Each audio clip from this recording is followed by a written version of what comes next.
the Christ my Lord, the only way to meet my God. Jesus is the Christ my Lord, He washed away my sins for me.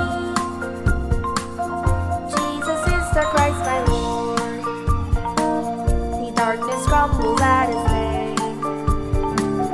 Jesus is the Christ my Lord, King of kings I will proclaim. Jesus is Christ.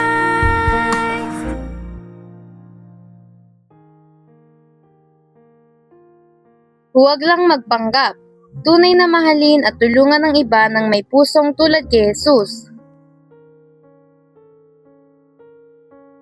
May isang tagapagturo ng kautusan na tumayo upang subukin si Jesus at nagtanong, "Guro, ano ang dapat kong gawin upang magmana ng buhay na walang hanggan?" Sinabi ni Jesus sa kanya, "Ano ang nasusulat sa kautusan? Paano mo ito binabasa?" Sumagot siya, "Ibigin mo ang Panginoon mong Diyos ng buong puso, buong kaluluwa, buong lakas, at buong pag-iisip. At ibigin mo ang iyong kapwa gaya ng iyong sarili." Sinabi ni Jesus sa kanya, "Tama ang iyong sagot. Gawin mo ito at mabubuhay ka." Lucas 10:25 hanggang 28. Sa kwento sa Biblia ngayon mula sa Lucas 10:25 hanggang 37, makikilala natin ang mga taong nagkunwaring mahal nila ang Diyos sa panlabas lamang at isang kahangahangang tao na tunay na tumulong sa iba na may puso ni Jesus. Sama-sama natin kilalanin sila sa salita ng Diyos. Maraming tao ang nagtipon sa paligid ni Jesus. Kabilang sa kanila ay isang taong mahilig magpakitang matalino. Lumapit siya kay Jesus. Isa siyang dalubhasa sa kautusan na maraming beses nang nagbasa ng salita ng Diyos at iniisip na alam na niya ang lahat. Nakasuot ng magagandang damit ang dalubhasa sa kautusan at kumikilos na parang mahal niya ang Diyos. Ngunit sa kaibuturan ng kanyang puso ay may masasamang kaisipang itinanim ni Satanas. Isang araw lumapit siya kay Jesus upang subukin siya at nagtanong, "Guro, ano po ang dapat kong gawin upang magkaroon ng buhay na walang hanggan?" Ngunit alam na ni Jesus ang lahat ng nasa kanyang puso. Tinanong ni Jesus, "Ano ang nakasulat sa kasulatan?" May pagmamalaking sumagot ang dalubhasa sa kautusan. "Ibigin mo ang Panginoon mong Diyos ng buong puso, buong kaluluwa, buong lakas at buong pag-iisip, at ibigin mo ang iyong kapwa gaya ng iyong sarili." Tama ang iyong sagot. Gawin mo ito at mabubuhay ka. Iyan ang sinabi ni Jesus. Ngunit gusto na naman ng dalubhasa sa kautusan na magpakitang matalino. "Pero sino po ba talaga ang aking kapwa?" Maling tanong ang itinatanong niya kay Jesus. Kaya nagkwento si Jesus. Pakinggan natin ang kwentong ikinuwento ni Jesus. May isang taong naglalakbay mula Jerusalem papuntang Jericho. Biglang lumitaw ang masasamang magnanakaw. Kinuha nila ang kanyang mga gamit at maging ang kanyang mga damit. Pagkatapos ay binugbog nila siya ng matindi at tumakas. Nakahandusay ang lalaki sa tabi ng daan. Puno ng pasa at sugat ang kanyang buong katawan. Sa sobrang sakit ay daing siya ng daing. "Tulong po! May tumulong sana sa akin!" Sakto namang may isang paring nakasuot ng magandang damit na naglalakad sa daan. Ngunit nang makita niya ang sugatang lalaki, iniwasan niya ito at nang madaling umalis. Makalipas ang kaunting sandali, dumaan naman ang isang Levitang naglilingkod sa templo. Ngunit nang makita rin niya ang sugatang lalaki, nagkunwari siyang walang nakita at nagpatuloy lamang sa paglalakad. Di nagtagal, may isang Samaritano na dumaan na nakasakay sa asno. Noong mga panahong iyon, hindi magkaibigan ng mga Hudyo at mga Samaritano at madalas silang hindi nagkakasundo. Ngunit nang makita ng Samaritano ang sugatang lalaki, naawa siya rito. Siguro napakasakit ng kanyang nararamdaman.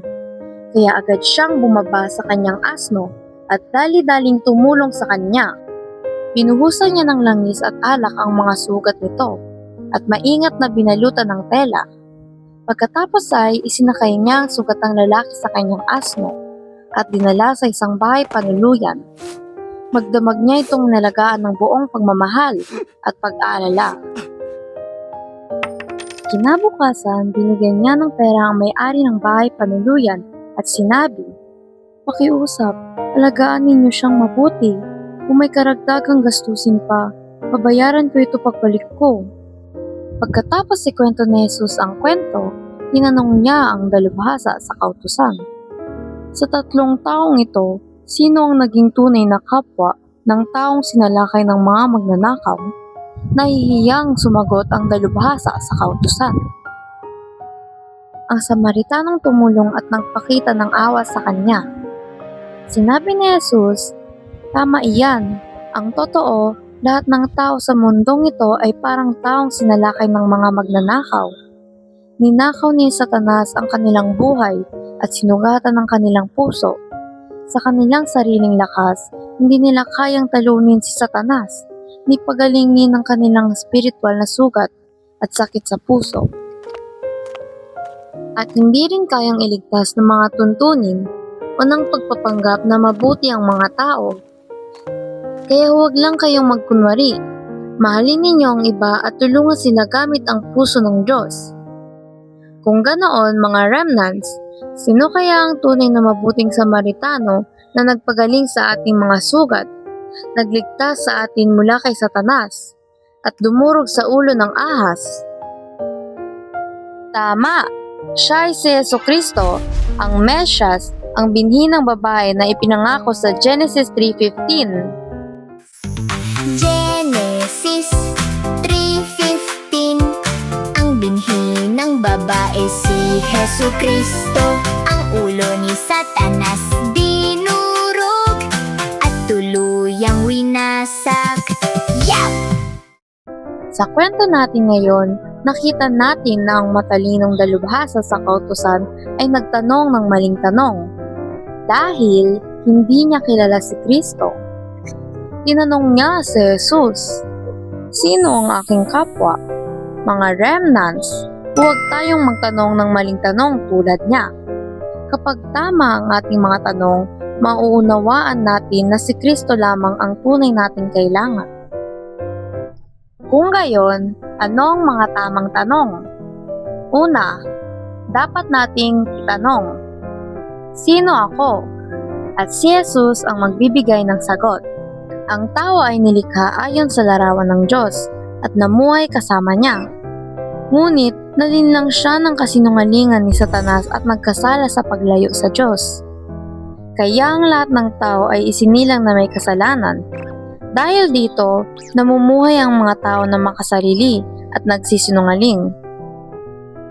Pangalawa, dapat nating itanong, sino ang Diyos? Siya si Jesucristo, ang Mesyas, ang binhi ng babae. Siya ang salitang naging tao at naparito sa mundong ito. Gaya ng ipinangako ng Diyos sa Genesis 3:15 at natupad sa Mateo 1:21, dumating si Jesus sa laman at ibinigay ang kanyang dugo para iligtas tayo sa krus.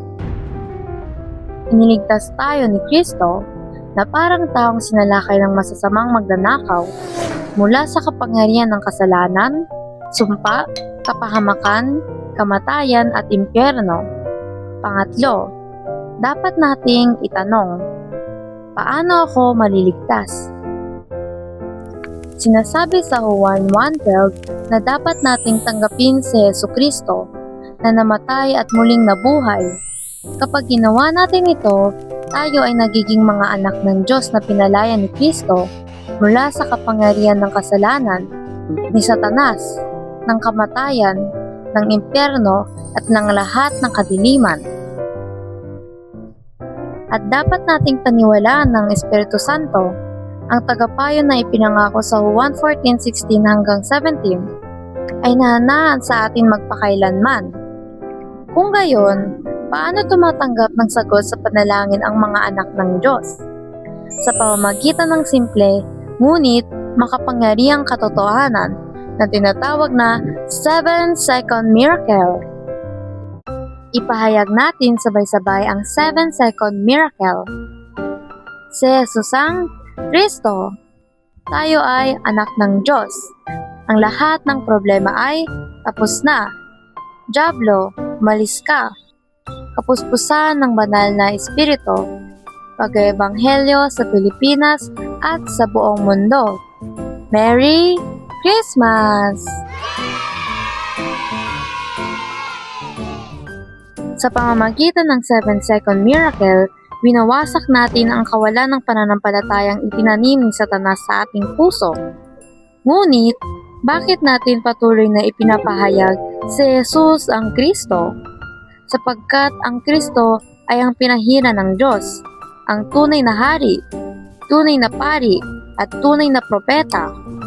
Sa pamamagitan ni Kristo, nabuksan ang daan upang makilala natin ang Diyos. Naputol ang lahat ng sumpa at kapahamakan. Nawasak ang kapangyarihan ng impyerno at nadurog ang kapangyarihan ni Satanas. Kaya kapag ipinapayag natin, si Jesus ang Kristo. Si Jesus ang Kristo. Hindi tayo mapapaya at iingatan tayo ng Diyos. Sa linggong ito, mahigpit nating hawakan ang kamay ni Jesucristo na nagmamahal at nag-aalaga sa atin hanggang wakas. Patuloy nating tawagin ang pangalan ni Kristo at maging mga kahangahangang spiritual summit na magliligtas ng mga kaluluwang sugatan ni Satanas sa 237 bansa ng mundo. Buhay na Diyos, maraming salamat po sa pagliligtas sa aking kaluluwa sa pamamagitan ni Jesucristo na ipinangako sa Genesis 3:15 at sa paggawa sa akin bilang inyong anak na naligtas. Tulungan ninyo akong magtagumpay araw-araw sa espiritual na pakikipaglaban sa pamamagitan ng pagsira sa kawalan ng pananampalataya. Gamit ang 7-second miracle, tulungan ninyo akong mamuhay bilang isang kahangahangang spiritual summit na hindi lamang nagpapanggap, kundi tunay na nagmamahal at tumutulong sa lahat ng tao na may puso ni Jesus. Nanalangin kami sa pangalan ni Jesucristo. Amen.